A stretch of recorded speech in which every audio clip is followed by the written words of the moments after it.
Hi, I'm Venkat. నా పేరు వెంకట్. నేను లోక్సత్ యూకే గ్రూప్ నుంచి మీకు మెసేజ్ చెప్పాలనుకుంటున్నాను. నేను బ్రైటన్లో ఉన్నాను. You can see the sea as well. మనం ఖచ్చితంగా పాలిటిక్స్లో ఇన్వాల్వ్ అవ్వాలి. I mean we have to care for our politics. So ఖచ్చితంగా ఓటేయాలి. ఓటేయకపోతే మనకి ఏ కంట్రోల్ ఉండదు. ఒక నెక్స్ట్ 5 years జరగబోయే విషయాల మీద మనకు కంట్రోల్ ఉండదు. ఆ తర్వాత మంచి వాళ్ళు ఎందుకు చూస్ చేసుకోవాలి? ఒక స్కూల్ టీచర్ మ్యాథ్స్ టీచర్ సరిగ్గా మ్యాథ్స్ చెప్పకపోతే ఆ స్కూల్ వాళ్ళందరికీ మ్యాథ్స్ వచ్చే అవకాశం లేదు. అట్లనే ఒక సీఈఓ కనుక ఇన్క్యాపబుల్ అయ్యండి, లేదంటే గ్రీడీ అయ్యండి మంచి చేయలేకపోతే ఆ కంపెనీలో ఉన్న ఎంప్లాయీస్, ఆ కంపెనీ షేర్ హోల్డర్స్ అందరూ నష్టపోయే అవకాశం ఉంది. అట్లనే ఒక దేశ నాయకులు, పొలిటీషియన్స్ మంచి వాళ్ళు కాకపోతే, సామర్థ్యం లేని వాళ్ళు అయితే, మంచి చేయాలని కోరిక, జనాలను ప్రేమించి అందరూ సమానంగా చూసే తత్వం లేకపోతే దేశం నష్టపోయే అవకాశం ఉంది. సో స్కూళ్ళు కంపెనీ ఎట్లనో దేశం కూడా అట్లాంటిది. ఆ రిజల్ట్ మన క్వాలిటీ ఆఫ్ లైఫ్ ద్వారా కనిపిస్తుంది.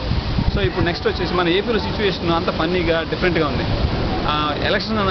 అసలు ఎలక్షన్స్ ఎందుకు, ఓటు యొక్క ఇంపార్టెన్స్ ఏంటి అనేది మర్చిపోయి మన వాళ్ళంతా మూవీ స్టార్స్ చుట్టూ తిరగడం, తర్వాత వాళ్ళు ఎప్పుడైనా మూవీకి వెళ్తే మనీ పే చేస్తే కనిపించే వాళ్ళు సడన్గా మన విలేజ్కి రావడం, ఓట్లు ఆడటం అట్లా చేస్తున్నారు.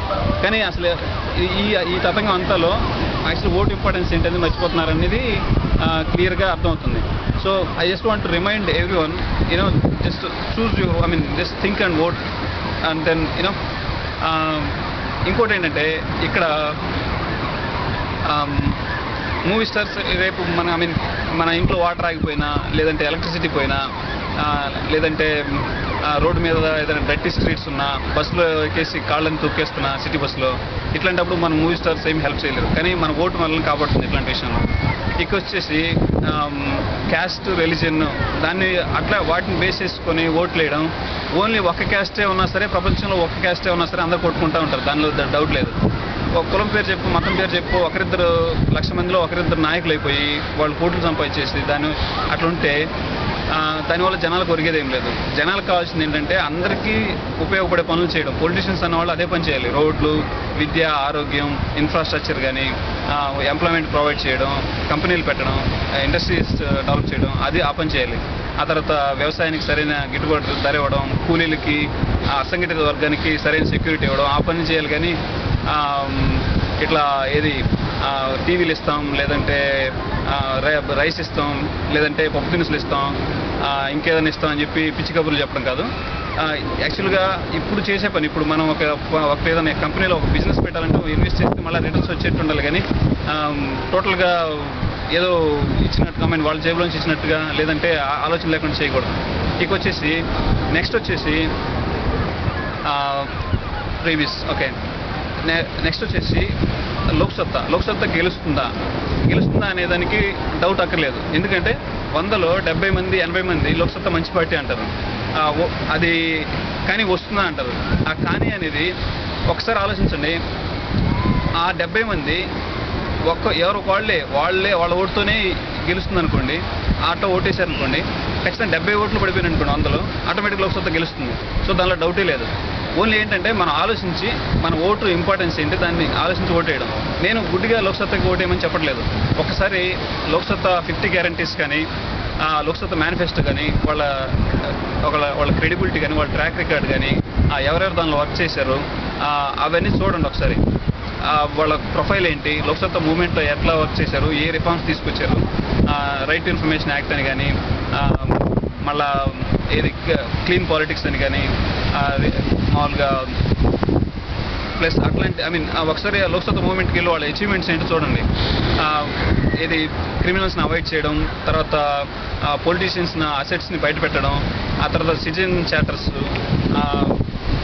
ప్లస్ అట్లాంటివి చాలా రిఫార్మ్స్ చేస్తున్నారు. అవి ఒకసారి చూడండి. ఇంకా ముందు చేయబోయే ఏంటి అనేది ఆ 50 గ్యారంటీస్లో చదవండి, మేనిఫెస్టోస్ చూడండి, ఒకసారి ట్రాక్ రికార్డ్ కంపేర్ చేయండి. నేను ఒక ఎగ్జాంపుల్ చెప్తాను. మనం చిన్నప్పుడు చదివేప్పుడు డేవిడ్ గోలియత్ అని ఒక స్టోరీ చదివాను. గోలియత్ అనే రాక్షసులు వస్తే డేవిడ్ అనే చిన్న కుర్రాడు ఒక స్లింగ్ షాట్ అంటే మన తెలుగులో ఒడిసేలా సంథింగ్, ఆ స్లింగ్ షాట్లో పెట్టేసి రాయితో కొడితే ఆ రాక్షసుడు పడిపోతారు అనమాట. సో సో అంత చిన్నోడైనా సరే ఆ రాక్షసుని చంపుకోలేడు. కారణం ఏంటంటే ఆమె ఓటు పవర్ అట్లాంటిది. ఆ స్లింగ్ షాట్ లోక్సత్తా అనుకోండి, ఆ స్టోన్ వచ్చేసి మీ దగ్గర ఉన్న ఓటు అనుకోండి, ఈ రెండు కలిపి కొట్టేస్తే ఈ దురాశపరులు, ఆ తర్వాత అహంకారులు, ప్లస్ కులం మొత్తం ఇట్లాంటి పేర్లు చెప్పేసి జనాలు విడదీసేవాళ్ళు, ఆ తర్వాత డబ్బు కోసం ఒక వ్యాపారం చేయడం కోసం పార్టీస్లోకి వచ్చే వాళ్ళని తరిమి కొట్టచ్చు. సో అట్లాంటి అవన్నీ క్లీన్ చేసేసి లోక్సత్తా ఖచ్చితంగా ఒక డెవలప్డ్ కంట్రీలో లాగా, I mean why politics sir, అసలు పాలిటిక్స్ ఎందుకు, దాని ఉపయోగాలు ఏంటి, ఐ మీన్ దాన్ని ఒకసారి కరెక్ట్ డైరెక్షన్లో పెట్టేస్తుంది.